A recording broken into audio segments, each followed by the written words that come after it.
सत्या नडेला हैदराबाद का लड़का है, हैदराबाद का बंदा है, यहीं पास में हैदराबाद पब्लिक स्कूल में तालीम हासिल की है। आज माइक्रोसॉफ्ट का CEO, चीफ एग्जीक्यूटिव ऑफिसर। एक जमाने में उस चेयर पर बिल गेट्स बैठा करता था।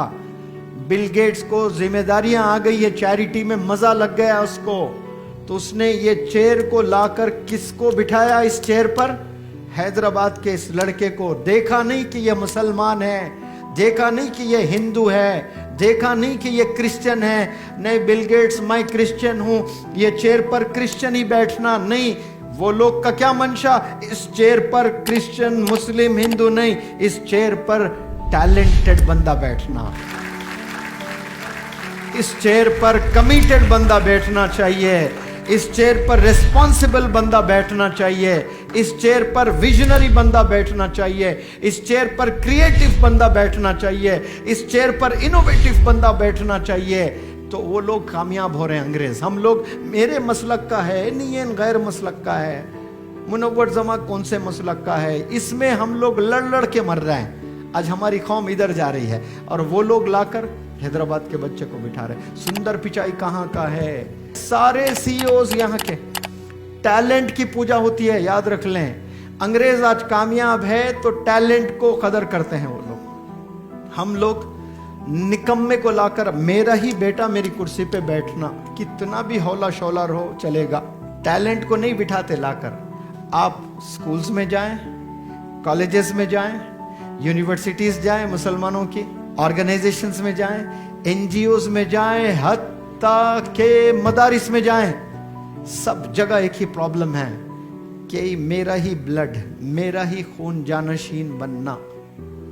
हर जगह यही हो रहा है, मैक्सिमम ये हो रहा है। कुछ जगह नहीं हो रहा होगा लेकिन मैक्सिमम तौर पे ये हो रहा है। लेकिन देखो माइक्रोसॉफ्ट में क्या हो रहा है, देखो गूगल में क्या हो रहा है।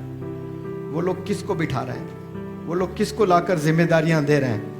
टैलेंट को दे रहे हैं तो बिजनेस 100 गुना ज्यादा हो जाता है।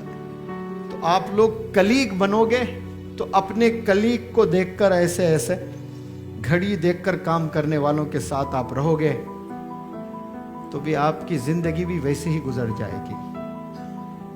आप अपने बॉस के फिक्र को देखकर काम करने लगोगे तो एक दिन आप बॉस बन जाओगे, आपके भी एम्प्लॉयज होंगे, आपको भी सलाम ठोकने वाले बनेंगे।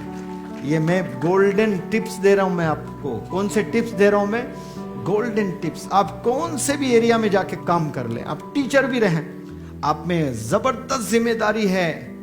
स्कूल के ओनर में जो फिक्र होती है ना, रिजल्ट आना बच्चों में, डिसिप्लिन होना बच्चों में, वक्त पे आना बच्चे, ये गलत कामों में बच्चे मुलविस है। अरे मेरा काम तो पढ़ाना, ये चीज मेरी नहीं होती, आप सोचकर, आप घड़ी देखकर काम कर रही हैं, चले जा रही हैं। You remain a teacher all through your life.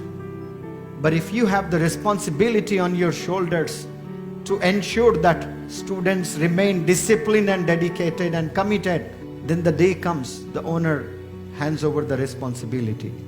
एक ब्रांच बनाकर, आपको प्रिंसिपल बनाकर आपको शेयर करेंगे कि आपको ये रिजल्ट दो, इतना प्रॉफिट लो। आप आपसे डील करेंगे, क्यों? आप में ये चीजें दिखी हैं।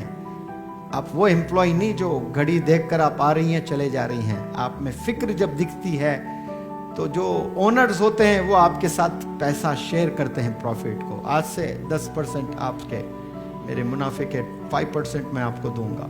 आपने ये 4 स्कूल्स चलाना है। अपॉर्चुनिटीज तैयार होने के बाद आती हैं, अपॉर्चुनिटी आने के बाद तैयार नहीं होते लोग, याद रखना इस बात को। मुझे अपॉर्चुनिटी मिली तो मैं बहुत मेहनत करूंगा। HR कभी भी जॉब नहीं देगा आपको ये कहने से, sir I am in dire need of A job, I badly need a job, I give my 100%, I work very hard, please give me one chance. भीख मांगने से जॉब्स नहीं मिलते हैं। HR जो देखते हैं, आपके टैलेंट को देखते हैं, आपके कमिटमेंट को देखते हैं, आपके कॉन्फिडेंस को देखते हैं, आपके कैरेक्टर को देखते हैं। भीख मांगने से जॉब नहीं देते। I lost my father in an accident, badly need of A job. HR को इमोशंस नहीं पता होते हैं, HR को कोई इमोशंस नहीं पता होते हैं। आप अपने घर की चीजें शेयर ना करें जाकर। कभी आप दर्द सुनाने जाएंगे वही नुकसान हो जाएगा आपको। अरे ये भाई, ये बंदा अपने दुखड़े सुना लेने के लिए आ रहा है। अपने दुखड़ों को अल्लाह से सुनाना शुरू करो, अपने प्रॉब्लम्स को अल्लाह से शेयर करना शुरू करो, अल्लाह आपकी मदद करेगा इंशाअल्लाह। तो ये जो मैंने गोल्डन टिप्स आप नौजवानों को दिया है ना, अभी आप लोग को जॉब्स की फिक्र नहीं है। एक दिन आएगा आपको छोकरियां नहीं मिलेंगी जब तक कि एक नौकरी ना हो। नौकरी होना लाजिम, करना ही करना है नौकरी आपको। तो उसमें तरक्की चाहते हो, उसमें प्रोग्रेस चाहते हो अगर आप, तो याद रख लें कि आपको कलीग की तरह काम नहीं करना पड़ेगा। आपको एक बॉस की तरह फिक्र के साथ, जिम्मेदारी के साथ आपको काम करना है। तो आप कहीं से कहीं चले जाएंगे।